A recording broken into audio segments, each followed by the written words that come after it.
안녕하세요. 마음의 정리도 할 겸 천천히 적어보겠습니다. 여동생이라 해도 피 한 방울 안 섞인 남이지만 이야기는 지금으로부터 5년 전부터 시작됩니다. 당시 저는 24살이었고 여동생은 18살이었습니다. 저는 회사에 취업 후 자취하기 시작했을 때 요리는 당연히 할 줄 모르고 밥하는 것도 귀찮아서 매일 퇴근하면 집 근처 술집에 식사 겸 한잔하러 갔었는데 그때 그 술집에서 아르바이트 하던 게 제 동생입니다. 뭐 그래도 이때는 동생 관계가 아니었습니다.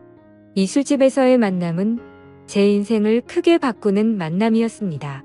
주 4일은 밥 먹으러 다니니까 점장님도 기억할 수 있었고 저도 반대로 대충 어떤 아르바이트생이 있는지도 기억하고 있었습니다.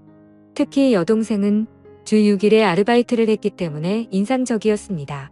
그래서 평소처럼 자리를 잡고 한 잔 마시면서 밥을 먹고 있었는데 그날이 토요일인데다 평소보다 더 붐볐습니다. 20여 있는 테이블도 제 옆자리만 비어있을 정도였습니다. 사람이 너무 많아서 혼자 테이블 차지하고 있는 게 눈치가 보여 후딱 마저 먹고 나가려고 생각하고 있었는데 느닷없이 누군가 말을 걸었습니다. 저기 죄송한데 옆에 좀 앉아도 될까요? 그때는 제 동생도 아니었고 뭐 어쨌든 피가 안 섞여서 동생은 절대 아니니까 편의상 수지라고 적을게요. 저에게 말을 건 사람은 수지였고 아무래도 아르바이트가 끝난 시간이었던 것 같습니다. 아르바이트 끝나고 식사를 하기 위한 자리가 제 옆밖에 안 비어 있었던 거죠. 저는 앉아도 된다고 했습니다. 하지만 그와 동시에 복장을 초라한 눈이 갔습니다. 제 또래의 여자로 보이는데 깨묻은 티셔츠에 촌스러운 청바지 그리고 낡은 컨버스. 주 6일이나 아르바이트 하는데 곧 살 돈이 없나? 돈을 모으고 있나? 라는 의문이 들어도 머릿속의 생각으로만 끝났지 물어볼 수는 없었습니다.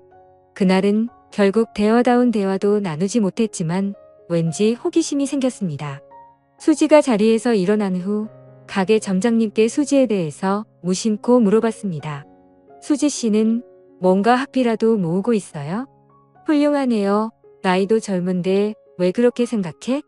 아니 올 때마다 항상 아르바이트를 하고 있고 옷도 잘 안 사 입는 것 같아서요. 아니, 걔는 집안 사정이 많이 복잡해. 사정이 많이 딱해. 그래서 안타까워서 아직 고등학생이지만 아르바이트 쓰는 거야. 아 그래요? 고등학생인데 참 대단하네요. 반했어. 반하진 않았지만 왠지 모르게 흥미를 갖게 되었습니다. 그래서 기분 나쁘지 않은 수준으로 가게에서 말을 걸거나 자연스럽게 들리는 이야기들을 듣기를 3개월 정도 계속하던 어느 날 우연히 제가 가게 뒷문을 나온 타이밍에 수지가 가게 뒤에서 고함을 지르는 목소리를 들었습니다. 근처로 가보니 통화 중이었고 들으려고 했던 건 아닌데 고함을 지르는 모습에 무슨 일인지 궁금하여 근처에서 통화하는 것을 엿들었습니다. 들려온 내용은 자세하게 못 알아들었는데 뭔가 돈 때문에 혹신각신하는 것 같았습니다. 어제 30만 원 줬는데 이런 대화였습니다. 대충 통화가 끝났을 무렵 이번에는 서럽게 우는 소리가 들려왔습니다. 자주 봐서 친하다고 착각한 저는 그 순간 무슨 일인지 몰라도 도와주지 않으면 안 된다는 생각에 용기를 내서 말을 걸었습니다.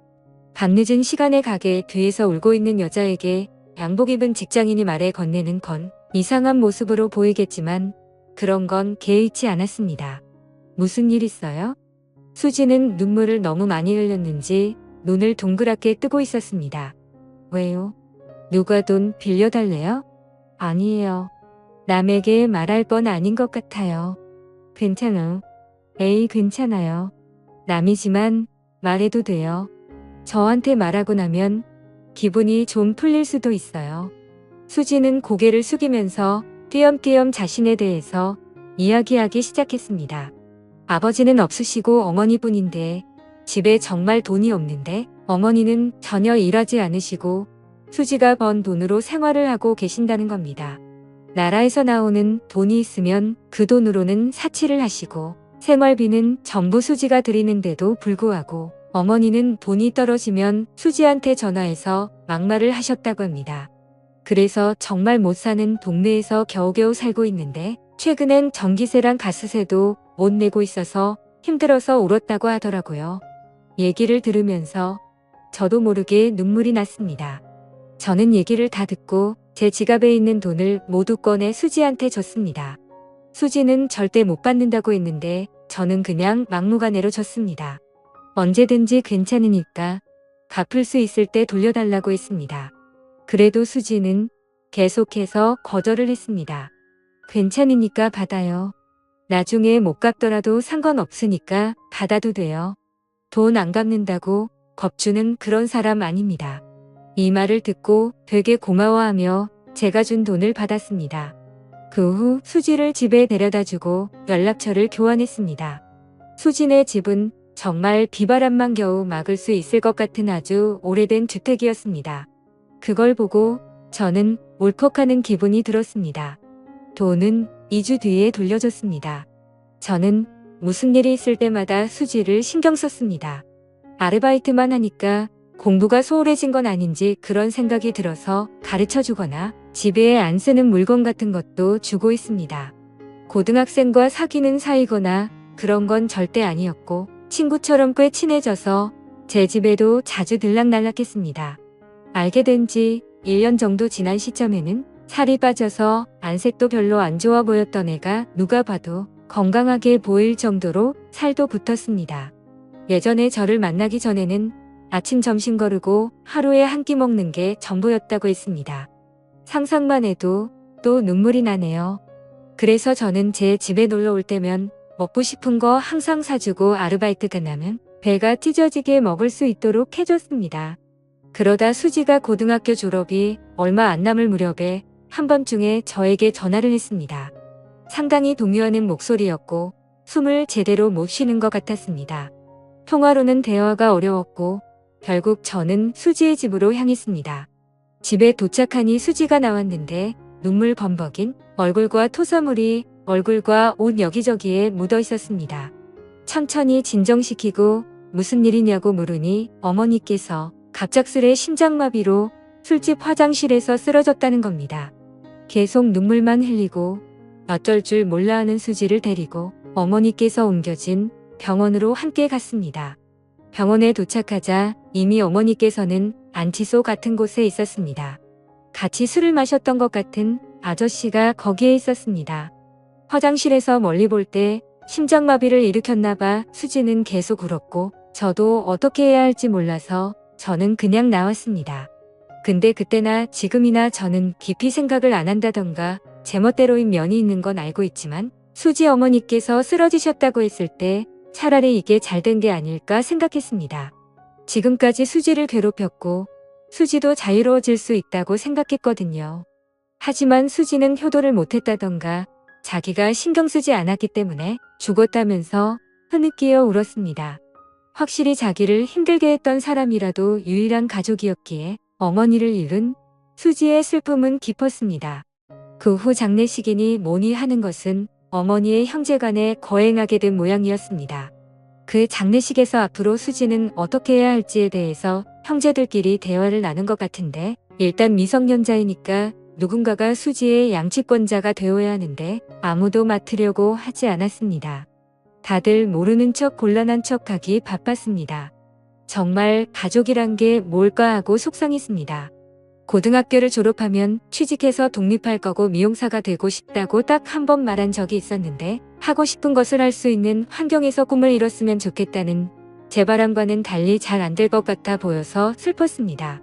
결국 마지막에 수지의 이모가 돌보게 됐는데 저는 아무래도 납득이 가지 않아서 한 가지 생각을 하게 되었습니다. 여자친구도 아니고 미성년이고 주위의 시선들도 신경 쓰였지만 그래도 저는 수지가 행복하길 바랬습니다. 제가 행복하게 해준다거나 그럴 자신도 없었지만 제 입이 먼저 움직였습니다. 수지야, 우리 집으로 와네. 돈 없지?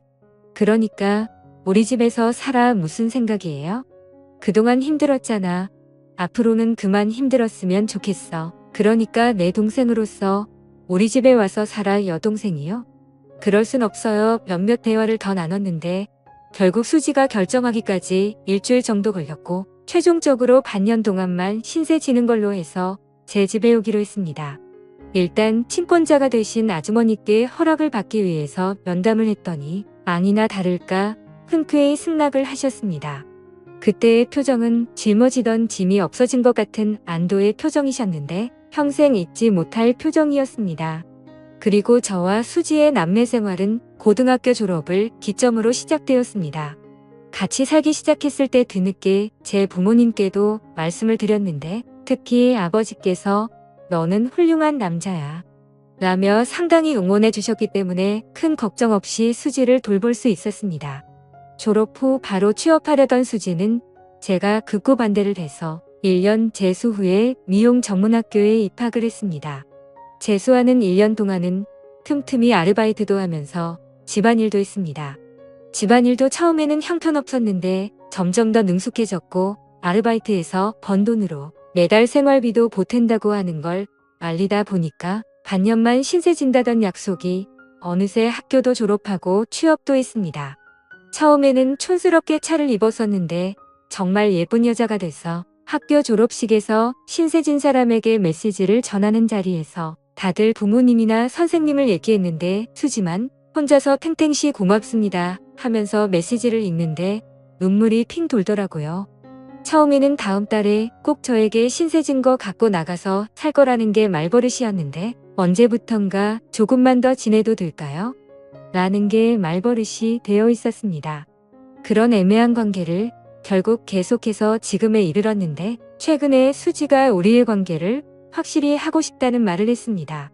저는 20대를 거의 수지에게 바쳤고 여자로서 의식하지 않았다고까지는 말할 수 없지만 우연히 손이라도 스치면 수지는 겁을 먹는 듯 했었고 처음 2년 동안은 돌아가신 어머니한테 원망받는다고 밤이면 밤마다 울고불고 최근 1년 동안은 화가 치미는 일도 많았습니다. 그래도 언제부터 좋아했는지는 모르겠지만 행복하길 바라는 여자를 평생 행복하게 해주기 위해 프로포즈를 위한 반지를 샀습니다. 그리고 오늘 처음으로 만났던 술집에서 프로포즈를 했습니다. 상대도 어렴풋이 눈치는 채고 있었겠지만 실제로 프로포즈를 하니 펑펑 울면서 숨쉬기도 힘들어해서 대답이 좀처럼 돌아오지 않아 매우 초조했습니다. 나와 함께 끝까지 있어줄래? 지금까지 5년 동안 같이 있었는데 앞으로 10년, 20년 나와 함께 있어줄래? 닭똥 같은 눈물을 펑펑 쏟아내기 시작하는데 아르바이트생들 총출동해서 축하해 주려던 점장도 너무 소란스럽고 대답이 돌아오지 않아 초조함이 극에 다다를 때 진정이 된 수지가 그동안 너무 불안했다고 얘기를 하기 시작했습니다. 지금까지 너무 무서웠어요. 언젠가 헤어져야 하는데 계속 생각은 하는데도 신세는 계속 지고 있으니까 눈치 없이 민폐를 끼치는 건가 싶고 또 저 때문에 청춘을 망치신 것 같았어요. 그러니까 제가 아무리 좋아해도 좋아한다고 말하면 안 된다고 생각을 했어요. 엄마는 힘들게만 살다가 돌아가셨는데 나만 이렇게 행복하게 살면 못된 거라고 생각을 했어요.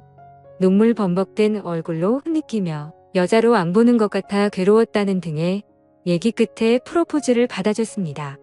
집으로 돌아오는 길에도 울었는데 집에 도착해서는 너무 늦게 프로포즈했다며 저에게 화도 냈습니다. 돌이켜보면 정말 그날 수지에게 말 걸어서 다행이라고 진심으로 생각합니다. 동시에 그때 제가 말을 걸지 않았다면 어떻게 되었을까 하고 생각하면 괴롭네요. 진심으로 사랑할 수 있는 사람을 만난 것에 하루하루 감사하면서 살겠습니다. 시청해주셔서 감사합니다.